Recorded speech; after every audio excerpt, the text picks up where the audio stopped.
C'est un séisme politique qui a été ressenti jusqu'en Languedoc-Roussillon. Le Sénat qui passe à gauche, 177 sièges sur 348 sur l'ensemble du pays. Cela veut dire en Languedoc-Roussillon quelques victoires très remarquées et ça commence par celle du président d'Hiver Gauche de la région, Christian Bourquin, élu dès le premier tour par presque 54% des grands électeurs des Pyrénées-Orientales. Lutte historique surtout pour la région Languedoc-Roussillon, puisqu'elle va pouvoir faire entendre sa voix à Paris et rentrer au cœur du débat politique français.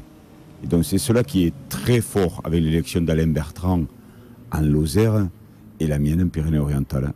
Et justement, Alain Bertrand, vice-président de la région, il fait basculer la Lozère, le fief historique de l'ancien président de région UMP, Jacques Blanc. Des résultats qui, dans l'ensemble, provoquent un petit pincement au cœur chez les élus de droite.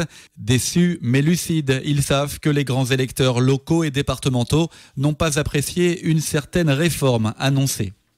Je crois que effectivement le Sénat c'est la maison des collectivités territoriales, c'est la haute assemblée qui s'occupe des collectivités territoriales et cette loi sur la réforme des collectivités territoriales a effectivement généré beaucoup de réactions. Alors maintenant je ne pense pas qu'il y ait des raisons de blocage parce que chacun, et je le souhaite, est conscient que nous sommes dans une période très difficile. Une période électorale, alors que peut-il se passer jusqu'aux échéances présidentielles et législatives de 2012 ? Les institutions de la France peuvent-elles être bloquées ?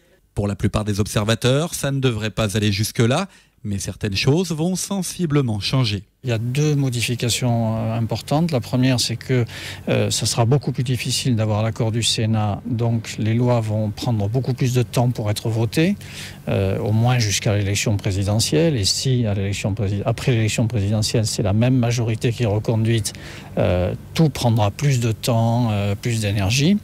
Et la deuxième conséquence, c'est que la fameuse règle d'or inscrite dans la Constitution, c'est plus la peine d'y penser, il n'y a plus de majorité possible pour ça. Prochaine étape des sénatoriales, l'élection du président samedi. La gauche et notamment le Parti socialiste auront besoin de toutes les voix pour l'emporter, y compris celle de deux nouveaux élus du Languedoc-Roussillon exclus l'an dernier, Christian Bourquin et Alain Bertrand.